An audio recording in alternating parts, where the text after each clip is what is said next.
Hello and welcome to Real Chat with Kat, the podcast dedicated to igniting your entrepreneurial spirit and empowering you to conquer new horizons. In this podcast, we chat with inspiring entrepreneurs on their journey to success through some amazingly insightful and expansive conversations.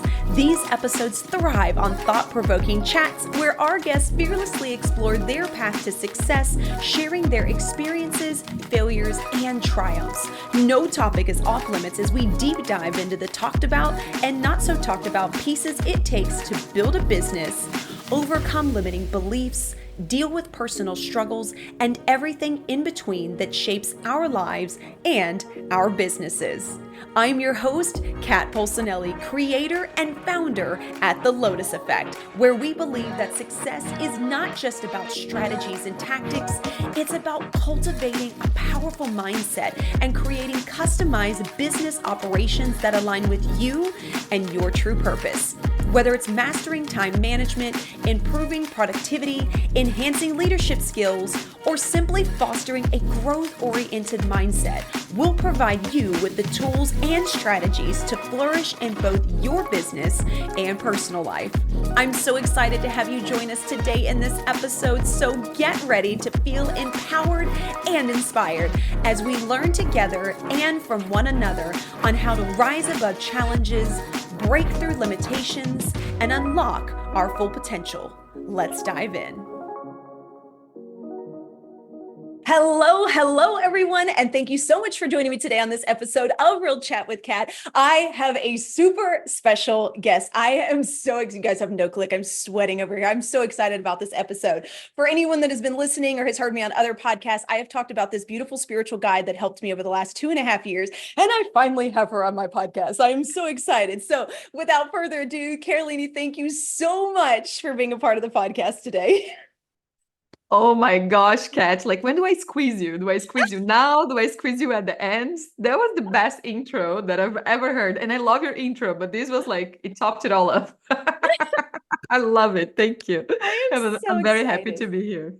Thank you so much. So, again, for anybody that's been listening for a while, you guys know that I talk about this spiritual coach, this spiritual guide that I had that really made a tremendous difference in my life. And so, Carolini and I have been connected for quite a while, and I'm so excited to be able to be in this space with her and allowed her to share her pieces with my audience like this. Oh, we're gonna have so much fun. So, without further ado, then, Carolini, thank you again so much for being a part of the podcast. Please do us all a favor and tell us who you are, what it is that you do, and what got you into your space.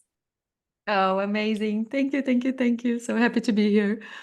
So my name is Carolini Arco, and between many things, I call myself a spiritual guide and a spiritual mentor. I guess at the root of my work, I am an energy healer, I am a channel, I am somebody who is in deep devotion to a spiritual calling, to something that is bigger than myself, which I really believe that it is a calling that I've had since being very young, and then having to go through some challenges in order to accept it. And this path has brought me to working with something that is very based on sovereignty and bringing the power back to the individual to create a reality that I call it heaven on earth, that is a reflection of heaven on earth, not only for themselves, but for the planet. So I understand that we're in a moment of immense spiritual transition, planetary transition, and there's new skills that we're being asked to develop to navigate this new energetic landscape and emotional landscape. And so my job is to guide people in the development of these new skills so we can all advance as a species and as humanity.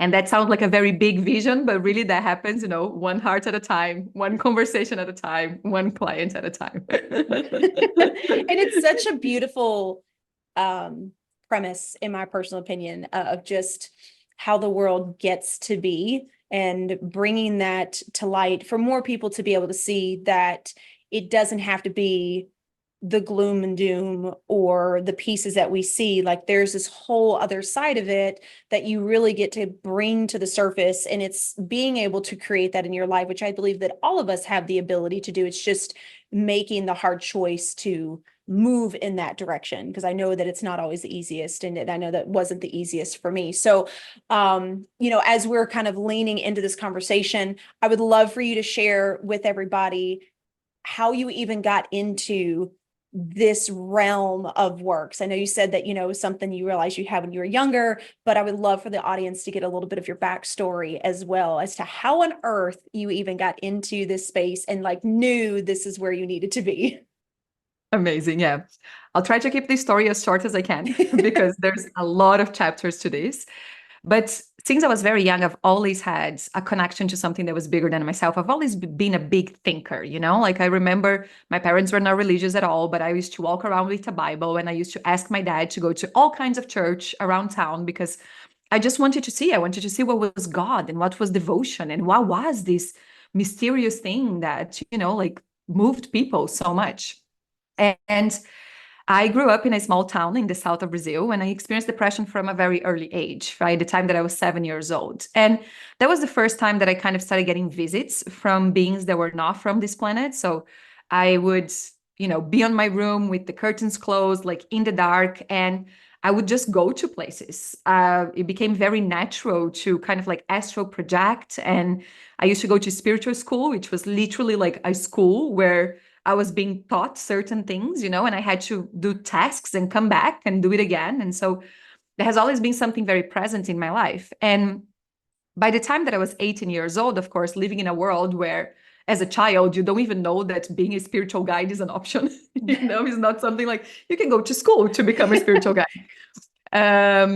So as 18 years old, I was really trying to find my purpose in life. And I kind of found it through art. I used to go to drama school and I had an opportunity of teaching drama to some kids in the slums of Brazil. And it was a very moving experience. So I felt that the way that, my purpose was to create art. I've always wanted to have an impact. I wanted to have a purpose. And I thought, if I create art, that it will move people, that will touch people. And so I left home when I was 18 years old. I had the equivalent of $60 on my pocket. I spent half of that on a bus ticket. I jumped on a bus that was 16 hours long, left my small town in the south of Brazil to go to the big city of São Paulo, which is like the New York of Brazil, to go and be an artist because I thought that that was my purpose. Of course, my parents were furious. It was like a whole havoc in my house about it. But I felt like I needed to do that. And very shortly after I landed in São Paulo, I met a man who gave me an experience that was completely transcendental. So he basically looked at me and he said, "Do you remember?" And I was like, "Do I remember what?" And he started describing scenes to me. "Do you remember that time when we were sitting by the fire, having a drink?"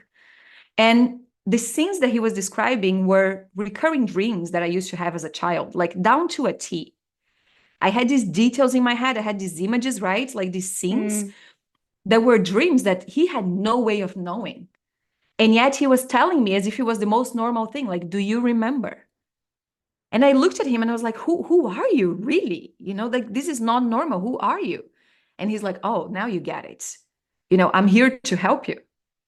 I was sent here with a mission to support you because you have certain gifts that you have to develop in this world. And there's a calling for you. There's a calling for you to help humanity with these special gifts. And there's beings from other dimensions that want to come and support you. And so I'm here to facilitate that process by helping you to remember."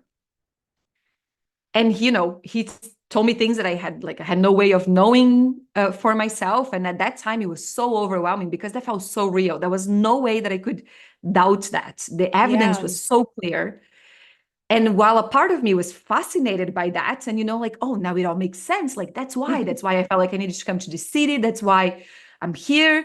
Another part of me was completely overwhelmed by that idea of like, what are like spirits, beings that wants to help me? I have a calling. I don't have a choice then. Like, spirit has chosen it for me. And I kind of rebelled against it. I wasn't really ready to receive it or to hold that calling at the time. But that was obviously a very moving experience that stayed with me. And so time goes on and, I leave São Paulo, I go and live in New Zealand with my ex-boyfriend for a little while, go back to Brazil for a little while, lots of stories in the middle. And eventually I find myself going to Canada with a 6 months study visa that kind of like fell on my lap. It was this crazy opportunity. Again, I had very little money to go to Canada, but somehow I've made it work. And I land in Canada and I go into this process of extreme depression, completely lose myself, don't know who I am. Total lack of self-worth, like lack of self-love, all the things. And there were many moments where I really thought that was the end of it. Like I thought that my life had no purpose. I was working in a sandwich shop. I felt like there was nothing else that I knew how to do. I was a young immigrant, right? Like with a different color of skin, completely stuck in life. And then I passed through this little shopping mall and there was a sign that read 15 minutes Reiki sessions. And I was like, Reiki, what is this thing? I'm interested, right? But I didn't really know what it was. And those 15 minutes changed the course of my life. I've experienced a level of connection. It was like everything that was always been there in my soul, in my subconscious came back to me and it was shown to me. It was like, this is the path. This is the realm that you need to be working on. And so I started learning about psychic development and I started learning about spirituality and I started learning energy healing and all those things. And the people around me started noticing that I was changing, like suddenly I could find joy for life again. And I had plans and I was just different. So people kept asking, like, oh, this thing that you're doing, can you do it for me? Can you do it for me? And I was like, well, I guess I can try. So my first service in that way was really, with friends who would come in and ask for support, and we would just go into these mind-blowing experiences, accessing past lives, accessing memories from this lifetime that I had no way of doing. Massive healings started to happen, and then that was the moment that I understood, okay, this is my full circle moment, right? This is the prophecy that was given to me as the 18-year-old man.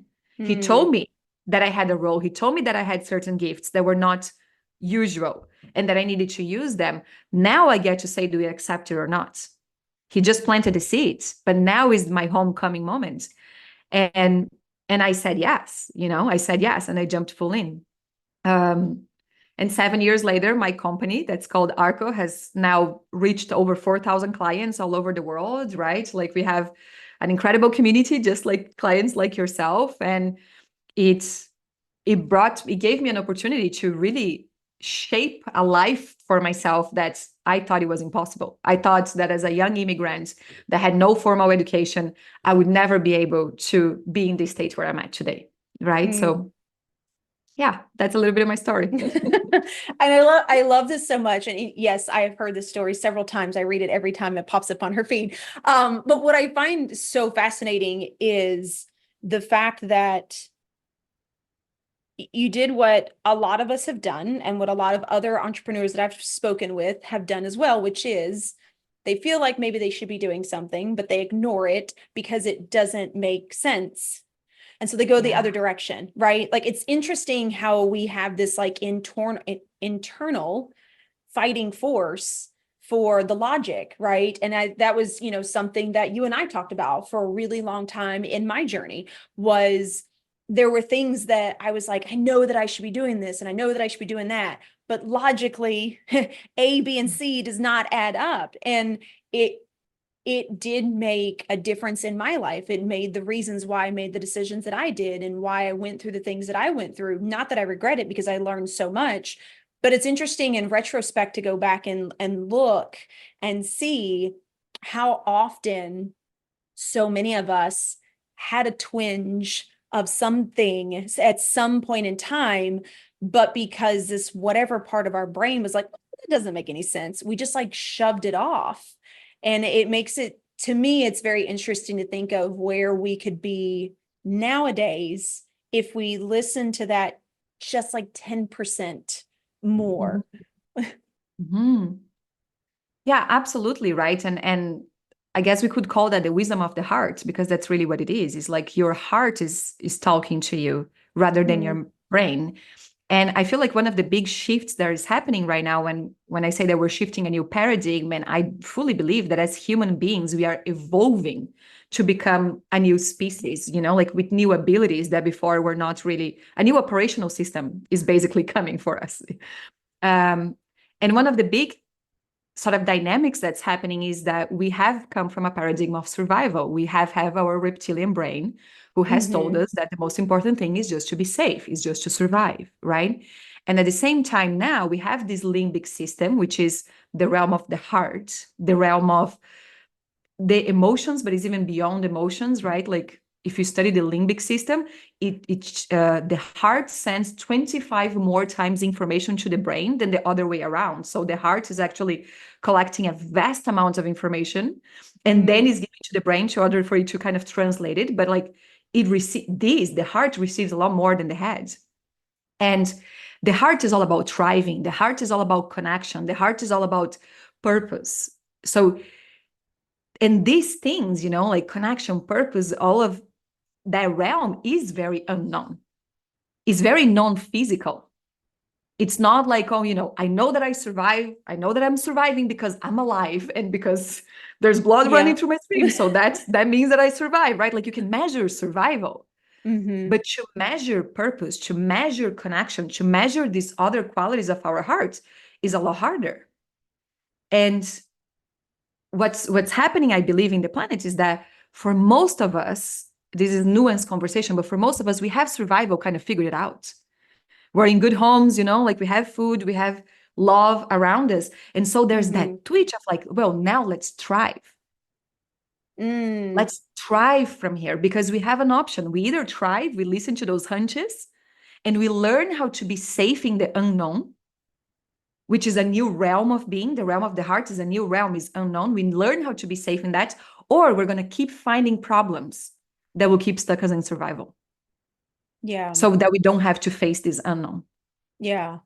And I think that, for anyone that's listening, that's like, I'm a little confused. For me, the concept was we all have patterns, right? Yes. We do some of the same things, whether it's habitual, unknown, whatever the case may be. You have patterns. That is in who you choose in a relationship. That is in how you choose to treat other people, how you choose to treat yourself, the type of job that you choose. Those are cycles. And if you really step back and take a look at your life and say, okay, I feel like I'm doing the same thing again. That's literally what it is we have locked into what Carolini is saying is your survival mechanism. And it's like, okay, but if we do the same pattern, I know the outcome, I know where we're going, I know what's going to happen, it's going to come back around, right? And unfortunately, that happens in a negative realm as well. I talk about this a lot on my podcast and in general. That was the decision that I made for years by staying in an abusive relationship. I continued the cycle because while it hurt, while it sucked, I knew the pattern. There was going to eventually be a fight. We were eventually going to argue. Something was going to happen. Then it was going to go good again. Like it was a cycle, but it was predictable. And what I find really interesting is how predictable we really are in our lives. And we don't even realize it because we are on autopilot so often. And for anyone out there that has ever sat down on their couch like I have and was like, something's got to give. Something has got to be different. Like, there's no way that this is just it. You're freaking right. Like that is the difference. That is the heart. That is something telling you that you deserve more. You should try for more. You should do something different. And I think that we get those little signals all the time. It's just, we have become so used to ignoring them that we hear it and it's like a blissful little moment, like, okay, yeah, whatever. And we go right back into the same thing because what we are currently doing is predictable. And that was a really hard thing for me for a really long time, was knowing that you can step into the darkness, but the darkness doesn't have to mean that there is a negative behind it. The darkness just means you can't, like the sun hasn't come up, right? So you can't see the beauty in the forest yet, which is really interesting to think of, especially from what I came from, and then being able to flip the script. But I don't know, it's so much more simplistic than I think what we allow ourselves to understand. That's right. Yeah, it's actually quite simple, right? But it's simple, but it's not easy. Like, let's put it this way. It's definitely simple, but it's not easy. Yeah. Because to really get in touch with those nudges of your heart, it takes a level of intimacy. You have to be really intimate with yourself. You have to be present with yourself. Like you have to be with you, honest with you. And for most of us, like that's really hard because if we were to be honest with ourselves, we would find a lot of pain in that Yeah. space. A lot of pain that we're not really willing to face. Mm-hmm. So it's easier to be reproducing the amount of pain that I already know, by doing the patterns that I already know, than to actually stop and have to face the truth of, oh, I wasn't being truth to myself. Like I'm not being really authentic here. Yeah. And sometimes, what will happen is that the pain will just get so big that you will be forced to, like in your case, right? Like at some point it's just like, okay, enough is enough. Yep. And you're forced to make a different decision, which is fine, is how a lot of us learn. But we can get to a place where we're choosing to be more intimate more often. We're choosing to stop the pattern more often and to Mm-hmm. listen more often and finding safety in the moment more often, because that's the key. We can only really take the path of the unknown, right? Like listen to the nudges of the heart when we feel safe with ourselves more than anything. Mm-hmm. And to feel safe requires us to stop and come back inside and be intimate with ourselves and our shadows and our desires. Yeah. Oh. Yeah. And it's interesting because we live in such a world of like, you're constantly supposed to be going, you're constantly supposed to be doing it. And if you're not, then there's something wrong with you. And one of the interesting things that I found when I finally took a moment to stop, and for you listening, what's really interesting is when I went to Carolini, what I said is the voices are so loud in my brain. I don't know what they're saying, but I can't have my own thought. And Mhm. so it's understanding that when you stop, like, yes, that is scary and you do have to face your own demons, but being able to learn how to not hate yourself for things, being able to let Yes. go of your own shame, your own guilt that honestly we projected onto ourselves. We just feel like other people feel that way. Like we're really good at projecting how we feel and be like, oh yeah, but that person's going to think it. No, it's how you feel about yourself. And that's been an epiphany I've had on repeat, especially recently. But it's so prevalent. And so my question to you, Carolini, is for people that are in that in-between space, like I was, that know that there could be something different, but doing it on their own, like it does, they don't even know where to start. What are some tips, or what is some knowledge that you could give to someone just to allow them to trickle into it, to dip their toe in and Right. see how it feels? Yeah. So I think depending on where the person is at, like they will definitely need some kind of support. Sometimes we need people to hold space for us. It's very hard to get into this place of intimacy.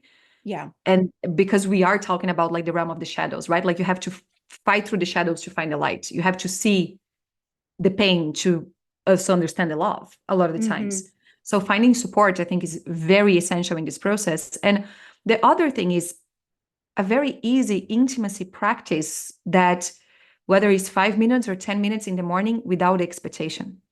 It's not a Mm. practice of, oh, I'm trying to get something, I'm trying to create something, I'm trying to visualize, or I'm trying to put like, no, it's not. It's just being with yourself and asking, what is truth here? What is really truth here? And then getting into this place of observant, right? Like observing what comes up as your truth. And as the observant, offering compassion to that truth. Oh, I see that this is happening inside of me now. Oh, I see that this is going on inside of me now. Okay. Okay. I can find compassion for that. Mm-hmm. But just this process of instead of trying to run away or fight it, just be present with it. And a lot of people talk about, inner child healing, which I think is a great tool, a fantastic Mm-hmm. tool to sort of promote this sense of inner intimacy. But in the end of the day, is anything that will allow you to feel safe with yourself without needing a distraction. Yeah. Just Oh, be and with yourself. distraction, Yeah. that's like, I feel like that is the key word, especially in the world that we live in today, right? The technology, the social media, there's so many distractions. And it's so easy to be like, oh, I'm not distracting myself. I'm tired and I want to go sit and watch TV. Yeah, but I guarantee you had emotions and things that you went through in your day, and you don't want to have to relive them. You don't want to hash them out. So therefore, subconsciously, your brain is like, let's just stop. Like, this is the easiest thing. And that was probably one of the hardest things for me to be able to do, because I was very detached from my emotions. I had to learn to be, right? I was in a situation Mhm. where every time that I got upset, it was thrown back in my face or was used against me. Or if I got angry, then it was my fault, right? So I became very detached from my emotions because my emotions got me in trouble, or my emotions caused more harm at that point in time. And so being able to sit with myself and talk through those emotions as they came up was really interesting. And I think that the hardest emotion for me, and I feel like one of the hardest emotions for most people that I have worked with or spoke with, is the emotion of being able to release. And that is usually being upset or crying. Like, I feel like for some reason, that is one of the hardest emotions for us to face, because a lot of our society has been taught that that is a weakness, right? Like, that was bred into us for so long. And I get, right, like, we don't want to ugly cry in front of our friends all the time and stuff like that. You can find your safe spaces, and you still need that release sometimes. Yeah. And isn't it wild how we have created something like a society that makes it socially acceptable to not be honest with yourself? Because Mm. honestly, you're feeling upset. Honestly, you need a cry. And then there's this whole environment that says, well, do not be honest with yourself. Pretend that you don't have to, right? Like Ooh. pretend that is not your truth. I think this is wild. I think it's wild that there's so many systems and environments around us that continuously try to prevent us from knowing who we are, from getting in touch with our true self and our true desires. And I totally relate with you, because when I moved to Canada, I spent 3 years without shedding a tear. And it were the hardest 3 years of my life. I was suffering greatly and I did not shed a tear. And it wasn't until I was in a healing session with my own shaman at the time, and she unlocked something in me that I started crying, that I noticed. I was like, wow, this is 3 years of tears that I've been carrying with me. Like it's, yeah. And being honest with ourselves is required if we're going to have an authentic life. Like we can't just, I want more, I want more, I want more success, I want more of this, I want more of that, right? Like your whole audience is like entrepreneurs, they want more from Yeah. life. But you can't just want more from life if you're not willing to face what's already here. If you're not honest, where are you building from? Mm-hmm. You know, Yeah. I And that believe that's the means, truth. yeah. Yeah. And I do believe that that means facing demons. I do believe that that means facing the beliefs that were put on us, right? But we Yes. believed in it for so long that it's easier to just believe in it and accept it, because if Mhm. we say different, well, then who in the hell am I? Yes. Right? So there's that huge identity shift as well. And I went through that myself. And I still find Mhm. myself sometimes like, what am I doing? But I went through that shift for a really long time. Like, I don't even know who I am.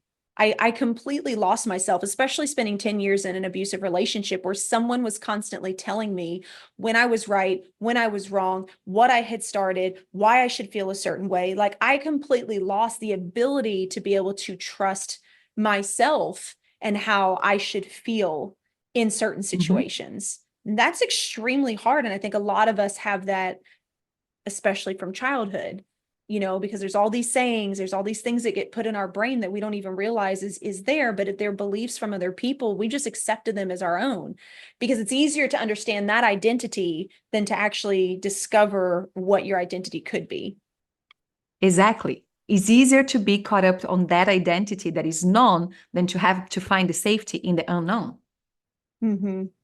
To find the safety in, I don't know who I am anymore. I don't know exactly what I want. I don't know exactly where I'm going. And I'm still okay. And I'm still loved. And I'm still worthy. And I'm still a good human being. That's harder Mm, yeah. than to be attached. And even in your example, right? Like you went through that. Like I was right there with you, holding your hand as you were going through like a big unknown of who am I? How is this meant to look like? Like and on the other side of that, just look at you, you're like radiant, you're in all these projects that are super aligned with you, like there's all this passion for life. There's that phase comes, the clarity that comes from facing the unknown, from stripping yourself open. It's extremely rewarding.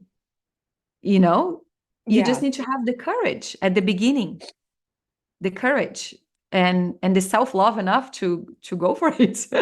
Yeah. And you said something too, you said that you have to be able to sit in the unknown. I think that is probably one of the hardest things to be able to do more than anything else, because like I can handle emotions, right? I can look at that and I say, okay, that's because of this, but sitting in the unknown and taking away the things that people told me, which was like, you're too much. You're really hard to talk to. Like a lot of people struggle coming to you. What? I'm a very open, like bubbly, what do you mean? Like, but I accepted that for so long. I became that person. I was very hard-nosed. I was this is how it is. I don't really care what your opinion is, kind of a scenario. Like that's who I was. Oh yeah, you do well more in a men's situation. Like that was the identity that was shoved onto me. And so taking that off and deciding, like, honestly, for me, I went back to when I was a teenager, and that was one of the things I was like, who was I as a teen? Like I had values as a teen. I stuck up for people. I didn't judge others. I was friends with everybody. And I was always the one to be able to speak up and make sure that people knew what was going on, because not everybody had a big voice, and boy, I had a big voice. And I realized, like, holy crap, that is who I am. Like that is who I am at my core. So all this other stuff that people told me, it may have been true in the instance because of the things that I went through, but that's actually not who I am. And being able to reflect on that in itself was life-changing, because then that identity felt so true that it's like, you could tell me that I am rude and I'd be like, okay, like I can't even accept it because I'm so stuck in who I know I am. It's 110% that it makes it much harder for people then to throw those stones at you and you'd be like, am I? It's so much harder. Like, to me, that was the ultimate release, and at the same time the ultimate control in my life. And I tried to control a lot of things in my life, but that was the ultimate control, was owning who I was and knowing it to the 9th degree, that nobody could change that and take that away from me. And then that in itself allows space for so many things. It allows space for letting go of people pleasing and perfectionism, and being able to set up boundaries and knowing that you're not being mean or being rude. It's like, it just is what it is. Like, it takes all of the negative and positive completely out, and it goes just strictly neutral. And it's like, it just is what it is. You don't like me? Okay, I'm sorry. Like, is what it is. Like, but being able to do that, there's so much power behind that, because that is, like I said, that is the ultimate control of who we are and where our emotions go. And then there's so much peace, because you just don't take all the little things in. You don't allow the pebbles to fill up in your bowl. You just take them and throw them out like, oh, you shouldn't be there. Yeah, that is ultimate power. That's sovereign power. That's full sovereign power. I know who I am. Nobody's telling me who I am. Society is not telling me who I am. My past is not telling me who I am. I'm saying who I am. That's sovereign power. That's ultimate power. And that takes a level of radical self-responsibility that just becomes magnetic, right? Like, you find your truth. That's what you're talking about. I know who I am. You don't like me, then that's okay. Like, you find your truth in that. Yeah. Yeah. And that's, you become unstoppable when you get to that place. And it takes us a high level of self-responsibility to do that. Yeah. And that was the word I was going to bring up, was responsibility. Because boy, does that change the trajectory of your life when you stop blaming other people and start owning it. Like, just own it. Doesn't mean that it has to be a mistake. It doesn't mean that it has to be a regret. You just own your piece in it. That's it. Like, and that in itself is life-changing, because And I never believed this until I started practicing it, but that is taking back your power.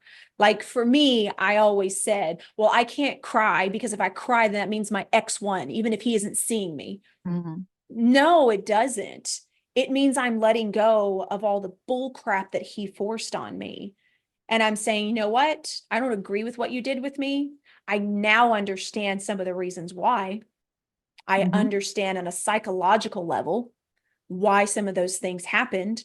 Does that mean that I'm like, oh, we can be friends? No, I still have boundaries. But what it means is I see it, I own it, I learned from it. And you know what?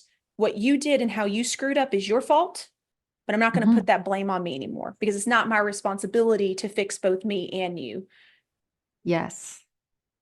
Yes, that's liberating, isn't it? It's so liberating. It's wonderful. It really is. So for those that, let's say, are teeter tottering and they're like, I kind of feel like I listen to myself at times and then I kind of feel like I fall back and meditation just doesn't make sense to me. Like, what other things can people do that just, again, kind of starts them on that path? Just some simple things that maybe they can just start recognizing that allows you to make the decision, right, on the path that you want to go down. Well, in terms of like very simple practical tools, I have a bunch, right? So if you go to my Insight Timer, I have like a beautiful inner garden meditation that will definitely bring you into that connection with yourself, like connecting with your master guides. Like if you have a faith, if you have a God, connecting to God, listening to these messages, applying these messages, I think is all very valid.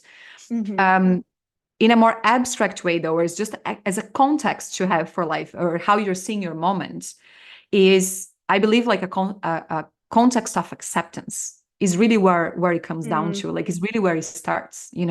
So instead of looking at the life that you have right now and being like, this is wrong and that is wrong and this needs to change and right now and blah blah blah, like, you know what I mean, and the world needs to change and all the things, is like, can I take a moment and fully accept what's here, like accept my reality as it is right now? Stop fighting it, stop resisting. Like you're going to feel it in your body when you're Mm-hmm. just like, I'm done fighting. I don't want to fight anymore with myself. I don't want to fight anymore with the world. And that place where you're done fighting and you just surrender to what is, that is transformational. I've been brought to that place multiple times. That's like spiritual initiation one-on-one kind of thing. So every time that I need to raise to a new level in my spiritual abilities, I'll go there again. Like spirit will be sure to bring me there again. And I found that the more I resist it, the harder it becomes. Like the more I will perpetuate what I believe to be the problem, the faster I can accept this is exactly what's happening right now. This is what's going on. And let me stop trying to fix everything. And let me just observe for a moment. Observe. What is my mind thinking? What are my habits doing? Like, how am I moving through the world? What am I choosing? Can I Mm-hmm. choose a little bit more of self-compassion in the smallest act of the day? Can I choose a glass of water before the coffee as an act of self-compassion? Can I choose to put some moisturizer after the shower as an act of self-compassion? Can I choose to watch something funny instead of something violent as an act of self-compassion? And you make those small choices, you know? Mm-hmm. Um, and that will bring, like, it seems so simplistic, really, and it is simplistic. It is very simple. It's not easy, but it's very simple. But that will start to bring you back to yourself. That will start giving you room to see what's my intuition telling me, what are the nudges, where am I being pulled to do? When you stop fighting, the moment that you're still fighting, you're still trying, you're still blah, blah, blah, blah, you just don't have energy for that. It's biological. You're trying to fight the bear. You're not going to have enough energy to create, a new creation thing, like to create something new. You just don't. Your energy is on your arms, on your legs, on your lungs. Is not on your heart and on your brain. So we need to bring that back. And coming back to that self-acceptance, like to that acceptance in general. Mm-hmm. Mhm. Yeah, and I love that too, because what I keep hearing is you need to be present. And that means stopping, because it's so easiest for us to be in a cycle. It's so easy for us to be like in such go mode that we're like, how did I get home? I'm pretty sure I was Right. driving 10 minutes ago, right? Or washing the dishes and you're still washing, like, I'm done washing okay. Okay, sorry. Okay, I already finished that. Like it's so easy to get caught up in that. So I love that you keep bringing it back to this is being able to slow down and be present. And you said really key words. You get to choose. And I think that we forget that you get to choose, even if it's the smallest thing in your day, right? I choose that instead of sitting inside on my lunch break in front of my computer to work an extra 15 minutes, I'm going to go take a breath of fresh air for 5. Like you Yeah. choose. And it's those little small micro choices that we make that ultimately allow us to continue down the path we want to go. And you can build upon that. So I love that you brought that up because I do think that we forget that we always have a choice. And I never believed that for the longest Mhm. time. Like, no, I don't. All this crap just keeps happening to me. But you can choose how you react to it. You can choose the emotions that are a part of it, and you can choose how you handle it if it happens again. Like we do always have that choice. Absolutely. And those micro choices really add up in the end of the day. Like they really do. Because Mm-hmm. every micro choice that you make that is in alignment with love, that is in alignment with yourself, you're teaching your body, you're teaching your inner child, you're teaching your subconscious mind that it's safe to trust yourself. Yeah.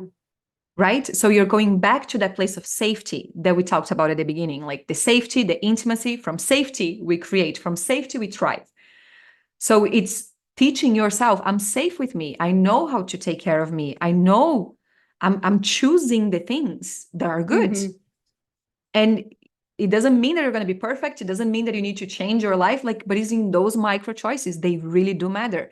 And it is Yep. really one of the most limiting stories that we have right now that you don't have time. Like, this is sorry, it's just not truth. There's no such a thing as that.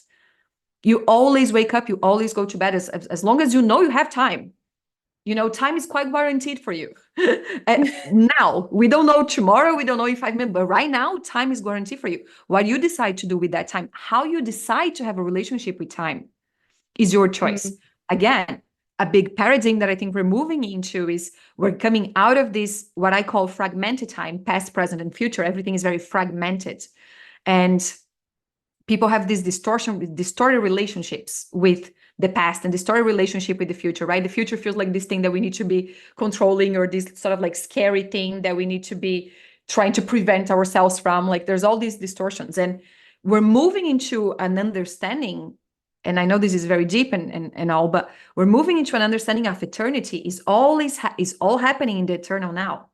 Every choice that I make, like the only point of power that I really have is now. Every choice that I make is in the now, is always happening in the now. And in the now, you have an infinite amount of time.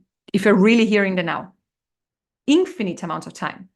Is that first Reiki session that I mentioned, the 15-minute Reiki session, what was about it that was so transformational for me was the sign said 15 minutes, right? So I went in thinking I'm going to get a 15-minute session. And then when I was in the session, I absolutely felt like it was 4 hours.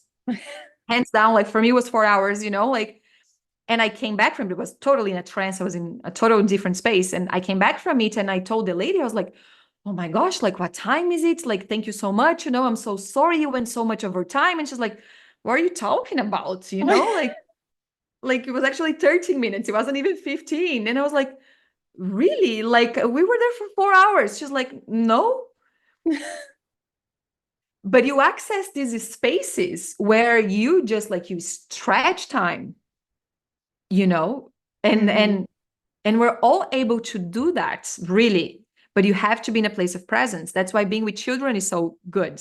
If you are really with children, depending who you are, but I find that children are amazing because children are just there. They're just in the infinite eternity. They're just like Yep. totally, good relationship with time, good relationship with the now. And if you allow yourself to get into their wavelength instead of yours, you find that like time just completely changes.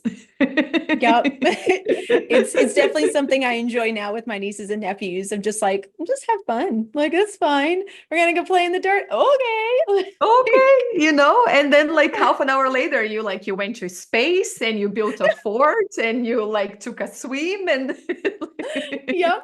It's really interesting. I feel like That is something that is a concept that I hear a lot of people talk about, is like, we need to be able to be more childlike. We need to go back to using imagination. It makes such a difference in our lives. And I think once we get to a certain point in adulthood, we just shove it down. And I've had more fun being a kid and playing in the rivers while the children are playing and things like that, than anything. And I think that those are the moments that really allow us to see and choose, how do I want my life to look? And do I want more moments like that? And then you get to decide where your values stand and what really is important to you, if you choose to do that. Oh my goodness. We're going to have a part 2, because there is not enough time to share all of the juiciness and information. So as we come to a close, Carolini, one of the things I always ask all of my guests is, do you happen to have a quote or a piece of advice you would like to leave the audience with? So I think the quote that I will give, let's hope this lands and let's hope it makes sense, is something that Spirit whispered on my ears quite a few years back when I was doubting myself, when I was, like, who am I? Is this really truth? Like, can I trust myself? Can all of that we're talking? And the sentence was, I know who I am and I trust what I know. I know who I am and I trust what I know. And at the essence, what this means is we all know deep inside what is real for us. What is the truth of us? Deep inside, we all know that we are innately worthy. We all know that we are provided for, undoubtedly. We are born with these codes, right? With these learnings. We know that. We know that we are capable. We know that we are lovable. We know who we are at our core. So trust what you know. Trust that knowing. And that's what I'm going to leave you with, I think. Oh, that's amazing. I love it. I love it. Oh my goodness. You guys just don't understand. I love Carolini so freaking much. So as we come to a close, please do us all a favor and tell everybody, how can they find you? How can they connect with you? How can they be in your world? Awesome. So if you want to be in my world, on Facebook, I'm Carolini Arco. If that feels hard to spell, you can spell it as Caroline and you're going to find me just the same, Caroline Arco, though we do not like that pronunciation. So on Instagram, you can find me at Arco Teachings. Facebook is my home though. And so you're probably going to find me more there. And I'm sure that here on the show notes, there's going to be a link to get to my Miracle Maker morning practice, which is a beautiful practice to put you on a right state for the day, and also an opportunity to join my email list where I send a lot of musings and philosophical thoughts to support this journey. I love it. I love reading her emails, and I don't read a lot of people's emails, so. Oh, nice. And yes, of course, we'll have all that information in the show notes for you guys, and the amazing gift that Carolini is giving to you guys.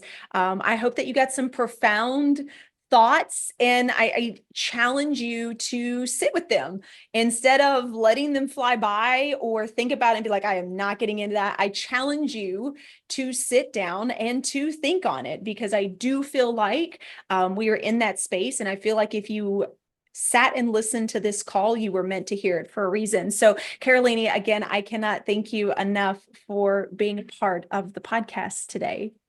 I am so grateful to be here. This was such a wonderful conversation. I adore you, Kat. Thank you, thank you, thank you. Thank you so much. And to everybody else out there, I hope you got some amazing takeaways. Think on that challenge. And until next time, do one thing positive for someone each and every day and see the difference that it makes in your life. So until next time, have a fantastic day.